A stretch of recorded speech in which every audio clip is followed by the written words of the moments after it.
Witam serdecznie.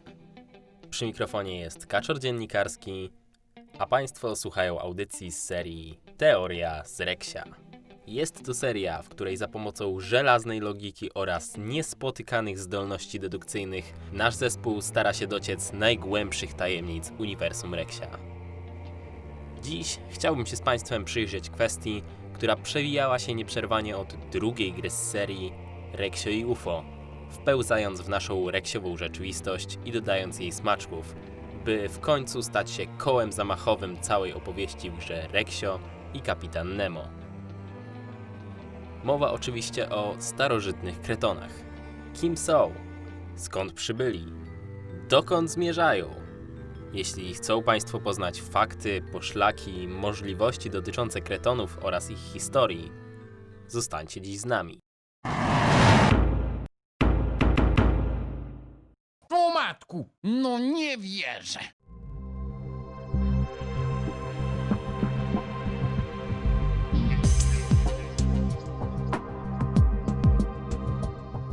Pierwsze pojawienie się kretonów zdaje się mieć miejsce w grze Reksio i Wehikuł Czasu.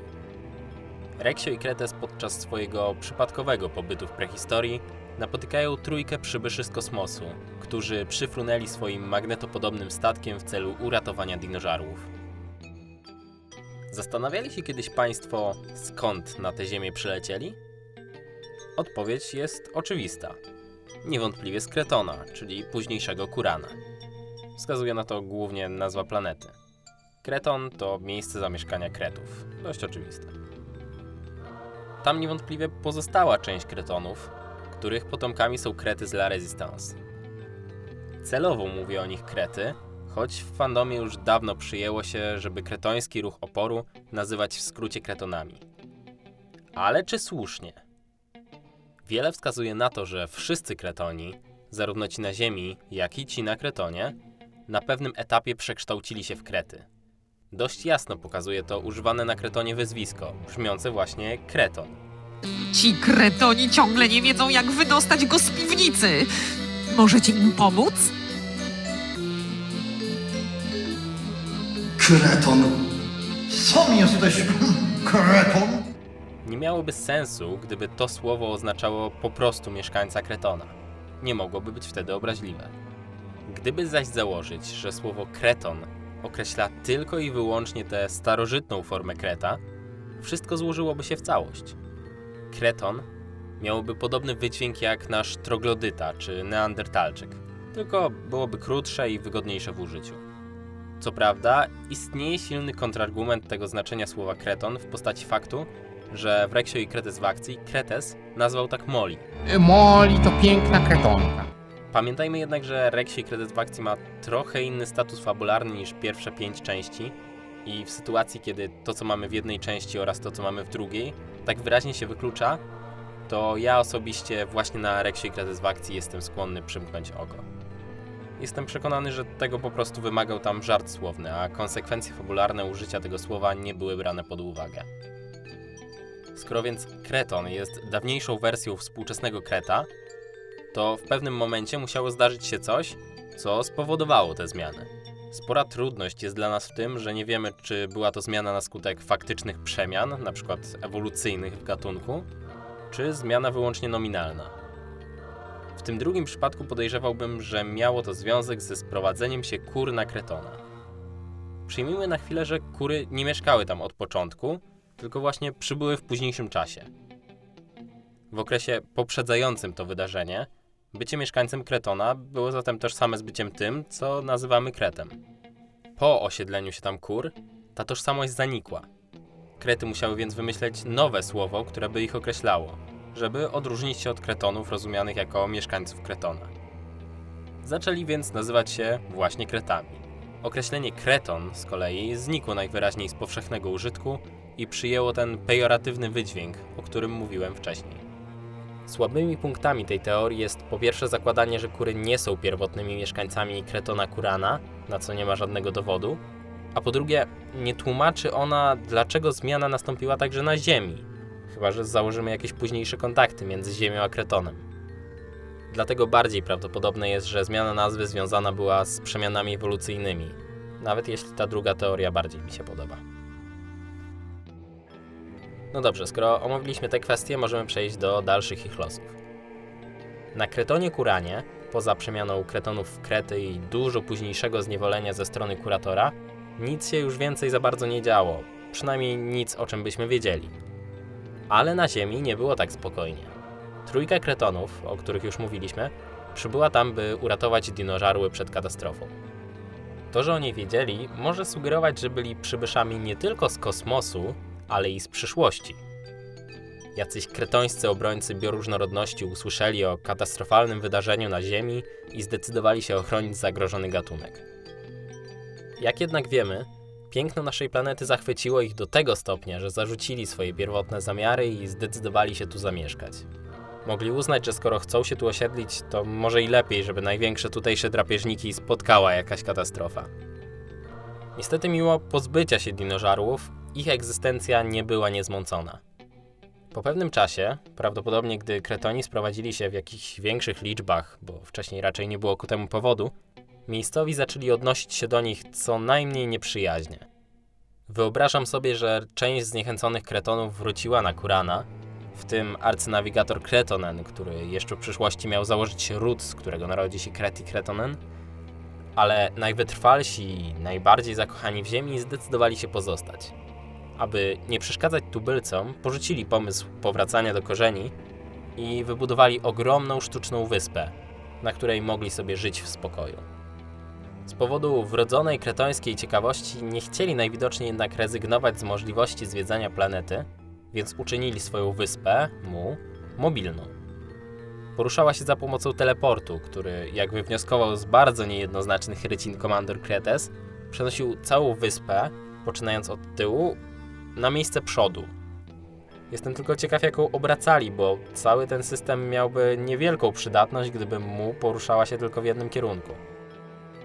Tak podróżując spędzili pewnie kilkadziesiąt do kilkuset lat, nim nie wteleportowali się w linię zmiany daty.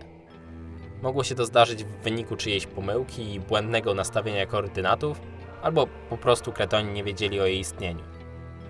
W każdym razie, w wyniku przecięcia Mu linią zmiany daty, dalsza teleportacja okazała się niemożliwa. Szczerze, to nie mam pojęcia dlaczego. Być może dlatego, że jedna część była we wczoraj, a druga w jutro, przestała działać komunikacja między poszczególnymi systemami Mu, co spowodowało awarię systemu poruszania się wyspy.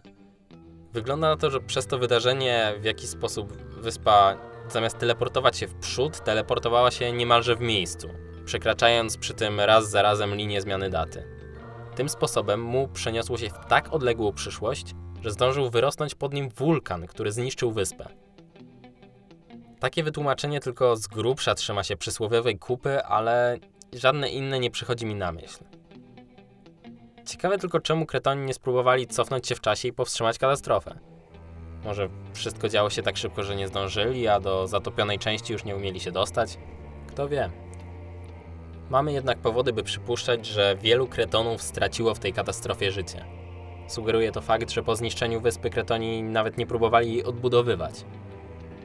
Mniej drastyczne wytłumaczenie brzmi tak, że stracili zbyt dużo zaawansowanych technologicznie komponentów, by było to możliwe. Rozbitkowie z Mu podzielili się na 3 grupy. Jedna ruszyła na zachód, druga na wschód, a trzecia zagłębiła się w ziemię. Wygląda na to, że przed ewakuacją zdążyli zabezpieczyć jeszcze wciąż działające systemy Mu hasłem. Każda z grup zabrała odpowiadający sobie fragment hasła. Tylko chyba średnio załapali ten koncept, skoro w swoich komnatach pobudowanych w miejscach, do których dotarli, umieścili wszystkie 3 fragmenty hasła. Jako że katastrofa Mu miała miejsce gdzieś na Pacyfiku, Kretoni płynący na wschód dotarli do zachodniego wybrzeża Ameryki Północnej, gdzie na zboczach góry Moli Mu założyli plemię kopaczy. W samej górze wydrążyli komnatę. Projektując ją, uzgodnili jej kształt z pozostałymi grupami. Podobna była historia Kretonów zachodnich. Oni dotarli do Indii, a konkretnie do ujścia wielkiej rzeki, która nie jest bliżej określona i tyle by było z konkretności. Popłynęli nią w górę, by u jej źródeł założyć klasztor Shangri-La. Ta grupa była chyba najmniej liczna, albo nieopatrznie nałożyli na siebie celibat, bo żaden z kretonów nie dożył XIX wieku. Ich klasztor przyjęli natomiast, zgodnie z ich wolą albo i nie, hipisi, których widzimy w Rexie i Kapitan Nemo. Podtrzymali oni kult komnaty kretonów, nawet jeśli ich troska o zabytki pozostawia trochę do życzenia. Najciekawsza jest jednak grupa, która skierowała się pod ziemię. Trzecia komnata, wybudowana w Egipcie, pokazuje, że to tam, spod tej ziemi wyszli kretoni. To, że tą krainą władał potem niejaki Amon Kretes, jest dowodem, że po wyjściu na powierzchnię kretoni zamieszkali tu na dobre. Ale czy naprawdę zagłębiali się w ziemię tylko po to, żeby wyjść po drugiej stronie globu? Więcej sensu miałoby, gdyby ich pierwotnym zamiarem było osiedlić się, jak to Krety, pod ziemią, a dopiero w wyniku jakichś wydarzeń tamże wyszliby na powierzchnię w Egipcie. Gdyby tylko istniały jakieś ukryte pod ziemią osiedla Kretów, których istnienie mogłyby potwierdzać tę hipotezę. Gdyby tylko... Pokopane! Stolice przewspaniałej Republiki Batatowej Rio Kretos. Co pan nie tutejszy? Jestem przekonany, że Kretoni stworzyli pod ziemią cały swój świat, który później wyewoluował w wielonarodową społeczność dostrzegalną w mieście sekretów. A dopiero potem, w wyniku rozłamu, prawdopodobnie jakiegoś politycznego, część mieszkańców podziemia zdecydowała się spróbować szczęścia w tworzeniu cywilizacji na powierzchni. Prawdopodobnie dopiero wtedy rozproszeni Kretoni zdecydowali się na wybudowanie komnat, które miały zachować ich historię oraz informacje potrzebne do obsługi systemów MU. Jeśli ta teoria jest poprawna, pod ziemią powinna znajdować się jeszcze jedna komnata starożytnych Kretonów. Chyba że z jakiegoś powodu porozumieli się już po podziemnym rozłamie. Ale wtedy nie mieliby powodu, by pominąć swoich braci z podziemia. Trochę wskazuje na to brak czwartego obrazka w sekcji ukazującej Kretonów w ich nowych miejscach zamieszkania, ale żadne wyjaśnienie tego ignorowania istnienia swoich braci pod ziemią nie przychodzi mi na myśl. Może po prostu stracili kontakt czy coś. Jeśli zaś porozumienie w sprawie komnat nastąpiło przed rozłamem, to by znaczyło, że komnata w Egipcie powstała później, jako idealna kopia tej podziemnej. To by oznaczało, że obrazek z piramidą nawiązuje nie do historii Kretonów z Egiptu, ale do tych podziemnych. Być może pod ziemią znajduje się nie tylko czwarta komnata starożytnych Kretonów, ale także pierwowzory piramid, które zostały potem postawione w Egipcie. To by było całkiem ciekawe. W obu przypadkach mamy jednak 4 grupy, które budowały kretońską cywilizację, podtrzymując jednocześnie pamięć o swoich starożytnych przodkach. 2 nie przetrwały do czasów nowożytnich. Trzecia zaś miała bardzo umiarkowane sukcesy, jeśli chodzi o podtrzymywanie pamięci o przodkach. Przynajmniej jeśli chodzi o tę grupę, z którą mieliśmy styczność. Jedynie plemię Bobrów jakoś się jeszcze trzyma.